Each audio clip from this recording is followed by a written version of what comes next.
Nine, eight, seven, six, five, four, three, two, one, zero.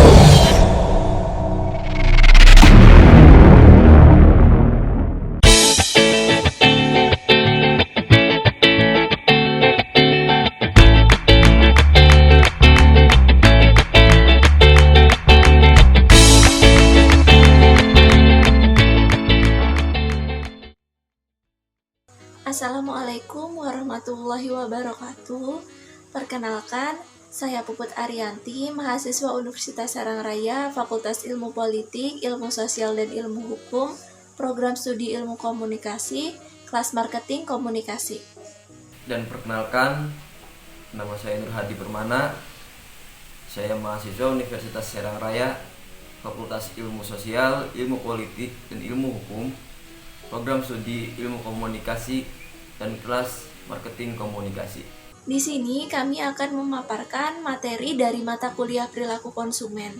Perilaku konsumen merupakan cabang antara ilmu pengetahuan yang didasarkan pada berbagai konsep dan teori mengenai orang yang dikembangkan oleh para ilmuwan yang didasarkan pada disiplin ilmu yang berbeda, seperti psikologi, sosiologi, psikologi sosial, antropologi budaya, dan ilmu ekonomi.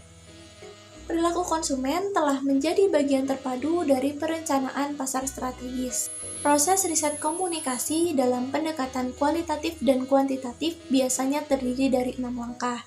Yang pertama, menetapkan tujuan. Yang kedua, mengumpulkan data sekunder. Yang ketiga, mengembangkan rencana riset. Yang keempat, mengumpulkan data primer. Yang kelima, menganalisis data. Dan yang keenam, mempersiapkan laporan temuan-temuannya. Selanjutnya, segmentasi pasar dan keragaman merupakan konsep komplementer. Sebelum ditemukannya konsep pemasaran secara luas, pemasar massal atau penawaran produk atau bauran pemasaran yang sama kepada setiap orang merupakan strategi pemasaran yang sangat luas dipergunakan. Segmentasi pasar menyusul sebagai cara yang lebih logis untuk memenuhi kebutuhan khusus.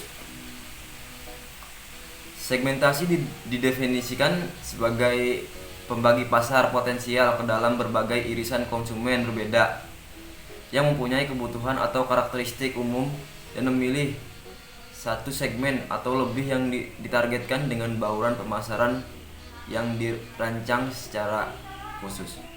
Selanjutnya, motivasi. Motivasi merupakan tenaga penggerak yang ada dalam diri individu yang mendorong mereka untuk bertindak. Terdapat 3 metode yang digunakan untuk mengukur dan mengenali motivasi manusia. Yang pertama ada observasi dan dugaan, yang kedua ada laporan subjektif, dan yang ketiga ada riset kualitatif. Selanjutnya, kepribadian dapat dijelaskan sebagai karakteristik psikologis yang menentukan dan menggambarkan bagaimana seseorang merespon lingkungannya. Terdapat 3 teori kepribadian yang menonjol dalam studi perilaku konsumen, yaitu 1. Teori psikoanalisis, 2. Teori neurofren, dan ketiga teori sifat.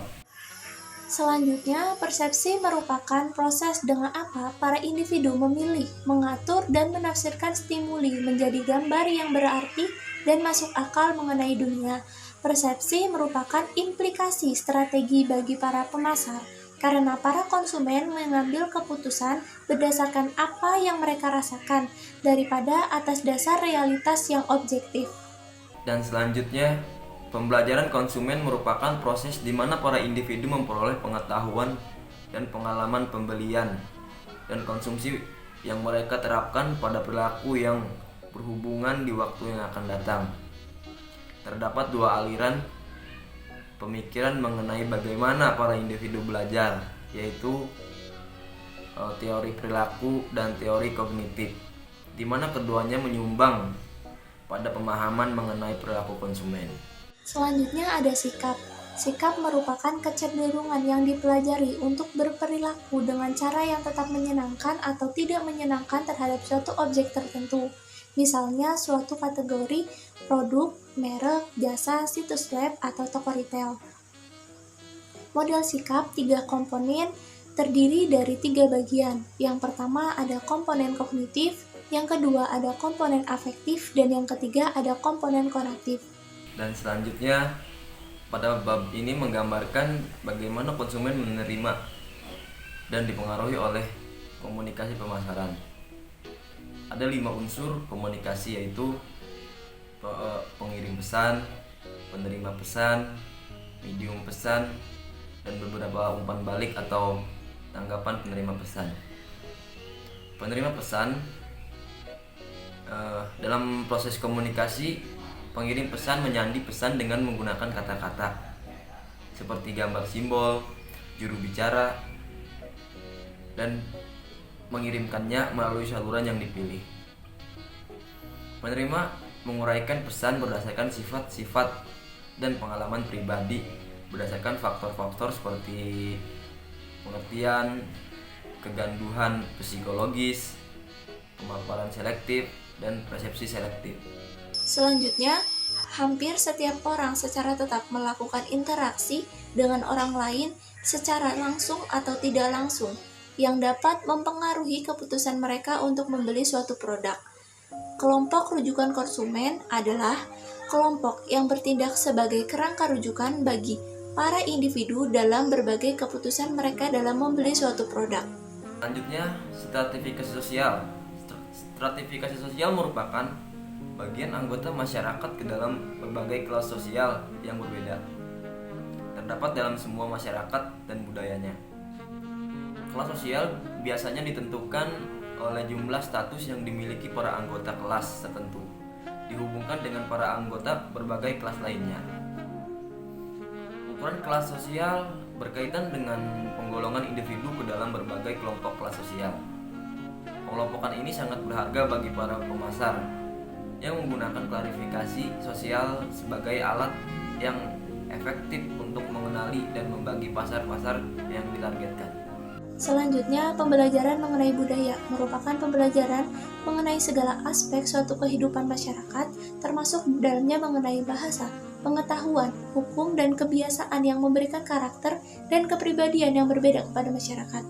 Dalam konteks perilaku konsumen, budaya didefinisikan sebagai suatu keseluruhan kepercayaan, nilai-nilai, dan kebiasaan yang dipelajari dan membantu mengatur perilaku konsumen para anggota masyarakat. Selanjutnya, analisis subbudaya. Analisis subbudaya memungkinkan para pemasar membagi pasar mereka supaya dapat memenuhi kebutuhan, motivasi, persepsi, dan sikap khusus yang dipunyai bersama-sama oleh anggota kelompok subbudaya. Subbudaya merupakan kelompok budaya berbeda yang ada sebagai sebuah segmen yang dapat dikenal dalam suatu masyarakat yang lebih besar dan lebih kompleks. Selanjutnya, keputusan konsumen untuk membeli atau tidak membeli suatu produk atau jasa merupakan saat yang penting bagi kebanyakan pemasar. Keputusan ini dapat menandai apakah suatu strategi pemasaran telah cukup bijaksana, berwawasan luas, dan efektif, atau apakah kurang baik, direncanakan atau keliru menetapkan sasaran. Dan selanjutnya, 5 karakteristik produk yang mempengaruhi penerima konsumen terhadap suatu produk baru, yaitu keuntungan relatif, kecocokan, kerumitan, sifat dapat dicoba, dan sifat dapat diamati. Cukup sekian paparan materi yang bisa kita sampaikan, kurang lebihnya mohon maaf. Wassalamualaikum warahmatullahi wabarakatuh.